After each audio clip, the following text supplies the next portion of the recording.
मैं अपने परिवार के साथ रहता हूँ। मेरे परिवार में मैं, मेरी माँ और मेरे डैड हैं। जिस जगह हम पहले रहते थे उस घर के मालिक ने उस घर का किराया बहुत ज़्यादा बढ़ा दिया था और वो लगभग हर महीने किराया बढ़ाता ही जा रहा था, जिसकी वजह से हमें उस घर को छोड़ना पड़ा और हम एक नए घर में चले आए। हमारा नया घर वो देखने में काफ़ी खूबसूरत है और इस घर की कीमत कम थी, जिसकी वजह से इस घर को डैड ने खरीद लिया। हमने अपने नए घर में रहना शुरू कर दिया था। सब कुछ बहुत अच्छा चल रहा था। नई जगह पर आने के बाद मैंने भी कुछ दोस्त बना लिए थे। मैं अक्सर उनसे मिलता रहता था। हम काफ़ी बातचीत करते थे। मुझे ये नई जगह और ये नया घर काफ़ी पसंद था क्योंकि मेरे ज़रूरत की सारी चीज़ें यहाँ मौजूद थी। आसपास काफ़ी दुकानें भी थीं। जब भी जो कुछ खरीदने का मन करता हो वो हम आसानी से खरीद सकते थे। धीरे धीरे हमें इस घर में रहते हुए लगभग 1 महीना गुजर चुका था। डैड ऑफिस के काम से ज़्यादातर बाहर रहते थे और मेरी माँ वो टीवी देखने में और खाना बनाने में ही बिजी रहा करती थी। एक बार की बात है, मॉम डैड घर से बाहर गए हुए थे और मैं घर पर अकेला था। कुछ वक्त के लिए मैंने अपने एक दोस्त को बुला लिया। हम साथ बैठकर काफ़ी देर तक बातें करते रहे। उसके बाद वो अपने घर चला गया। धीरे धीरे वक्त गुजर रहा था। देखते ही देखते रात हो गई। मॉम डैड 2-3 दिन के बाद आने वाले थे और कुछ देर के बाद मुझे घर में अजीब सी आवाज़ें सुनाई देने लगी। हमें बाहर निकालो, हमारी मदद करो, हमें आज़ाद कर दो, हमारे करीब आओ। ये आवाज़ सुनकर मैं डर गया था। मुझे समझ नहीं आ रहा था कि ये आवाज़ कहाँ से आ रही है। अचानक मेरे कमरे की लाइट्स खराब होने लगी। मैं अपनी जगह पर खड़ा हुआ था। मुझे डर लग रहा था लेकिन मैं कुछ कर नहीं सकता था। ये बातें बहुत ही अजीब थी।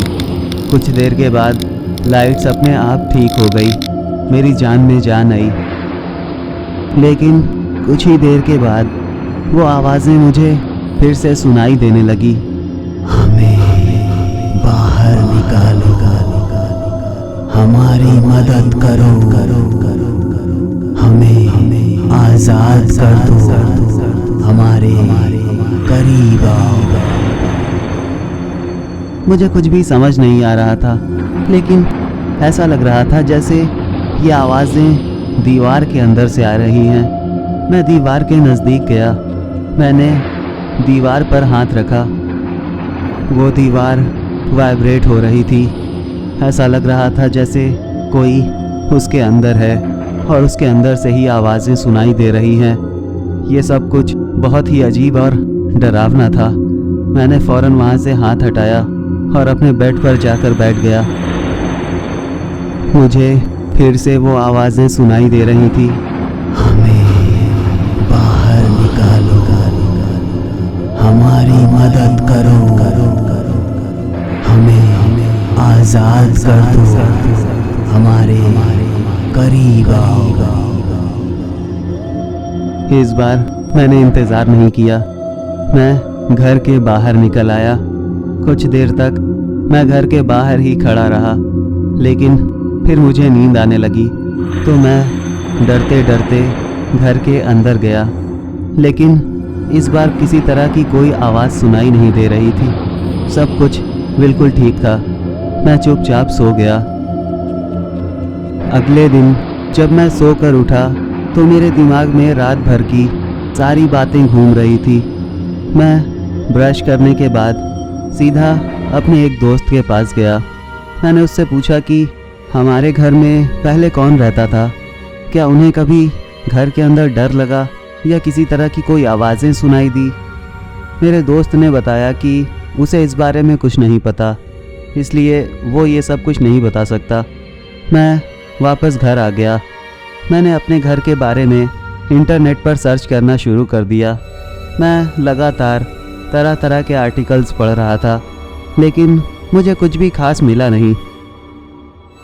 जब तक मॉम डैड नहीं आए, मैं 2-3 दिन तक यही सब करता रहा। मैं इंटरनेट पर तरह तरह की चीज़ें ढूंढता था, पर मुझे कुछ भी नहीं मिला। जब मॉम डैड घर आ गए तो मैंने उनसे इस बारे में कुछ नहीं कहा। मॉम डैड के आने के बाद कुछ दिन तक सब कुछ ठीक था। मुझे किसी तरह की कोई आवाज़ें सुनाई नहीं दी। एक दिन मैं अपनी माँ के पास गया। मैंने उनसे पूछा कि माँ, क्या आपको इस घर में किसी तरह की कोई आवाज़ सुनाई देती है, जैसे दीवारों के अंदर से या फिर छत के ऊपर से, कभी कुछ भी? मेरी माँ ने जवाब दिया, नहीं, ऐसा कुछ नहीं है, मुझे कभी कोई आवाज़ सुनाई नहीं दी। तुम ये सब क्यों पूछ रहे हो? मैंने उनसे कहा, नहीं, बस मैं ऐसे ही पूछ रहा था। एक दिन की बात है, मैं रात के वक्त अपने एक दोस्त से बात कर रहा था। हम अक्सर काफ़ी लंबी बातें करते हैं और उस दिन भी कुछ ऐसा ही हुआ। मैं काफ़ी देर तक उससे बात करता रहा और धीरे धीरे लगभग रात के 1 बज गए। और जब मैंने फ़ोन काट कर सोने के बारे में सोचा तो मुझे फिर से वो आवाज़ें सुनाई देने लगी। हमें बाहर निकालो, हमारी मदद करो, हमें आज़ाद कर दो, हमारे करीब आओ। कुछ देर तक मुझे ये आवाज़ें सुनाई देती रहीं और फिर अचानक बिल्कुल सन्नाटा हो गया। वो आवाज़ें आना बंद हो गई। मैं चुपचाप सो गया। अगले दिन जब मैं सुबह सोकर उठा तो मैं यही सब सोच रहा था, ये किस तरह की आवाज़ें मुझे सुनाई देती हैं।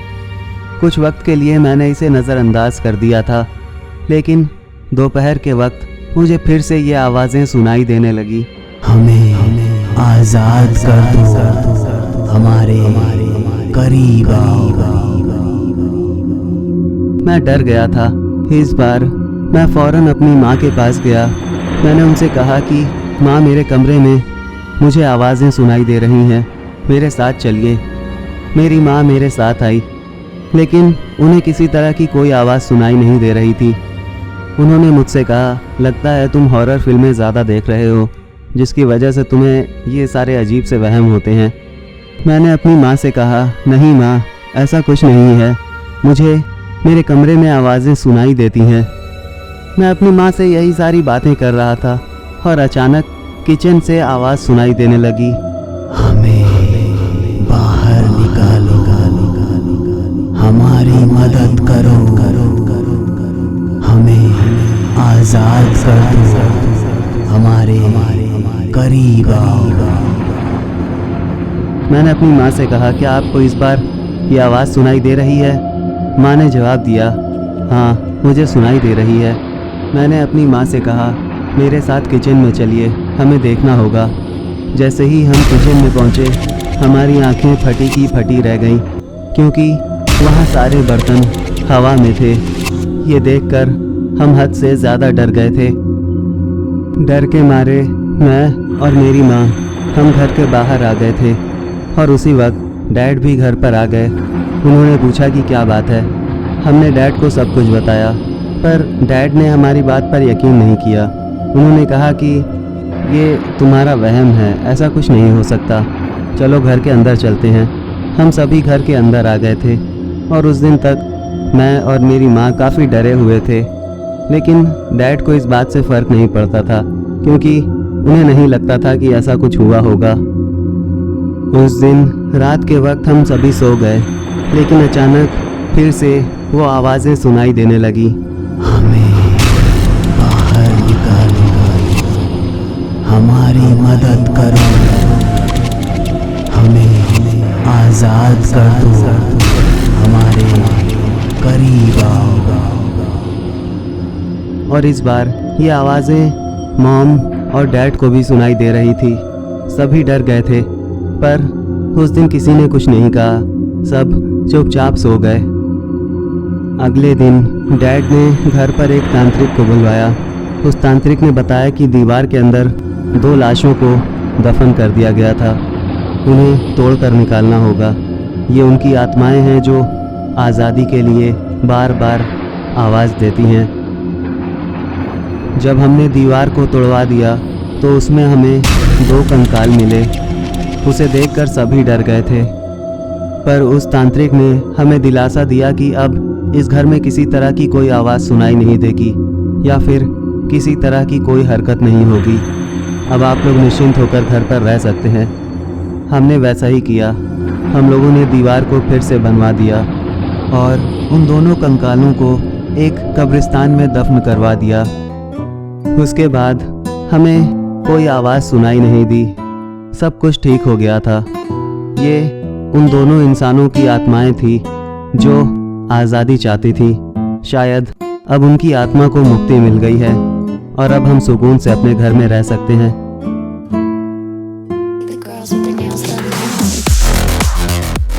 हाय एवरीवन, उम्मीद है कि वीडियो पसंद आया होगा और अगर पसंद आया है तो प्लीज़ वीडियो को लाइक करो और शेयर करो, और अगर आप नए हो तो सब्सक्राइब कर लेना, साथ ही साथ नोटिफिकेशन बेल को भी दबा लेना, जिससे कि मेरा वीडियो आते ही तुम्हें फ़ौरन पता चल जाए। इसके अलावा तुम सब मुझे फॉलो कर सकते हो मेरे इंस्टाग्राम अकाउंट पर, सारे लिंक डिस्क्रिप्शन में दिए हुए हैं। तो अब मुलाकात होगी अगली कहानी में, तब तक के लिए बाय।